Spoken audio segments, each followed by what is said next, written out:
اگر دو لوگ کھیل کھیلتے ہیں کوئی بھی اور اس میں یہ شرط لگائیں کہ جو ہارے گا تو کھلا جگہ پہ کھانا کھانے جائیں گے تو پیسے آپ دو گے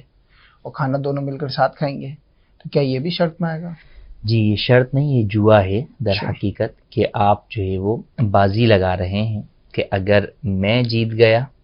تو تم مجھے کھلاؤ گے، یعنی تمہارا نقصان ہوگا، جی اور اگر تم جیت گئے تو میں کھلاؤں گا، یعنی میرا نقصان ہوگا۔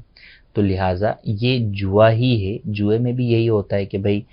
پیسوں کی صورت میں جوا ہوتا ہے، مال کی صورت میں جوا ہوتا ہے کہ بھئی یہ چیز میں اگر میں جیت گیا تو تمہیں اتنے پیسے دوں گا۔ تو یہاں پر وہ جو کھانا کھلایا جا رہا ہے در حقیقت وہ بھی ایک مال ہی ہے۔ تو لہٰذا یہ جوا ہے اور یہ حرام ہے، اس کی اسلام میں ہرگز اجازت نہیں ہے، چاہے چھوٹی سطح پر کوئی کھیل ہو چاہے بڑی سطح پر کوئی کھیل ہو، بہر صورت اس طرح شرط لگا کر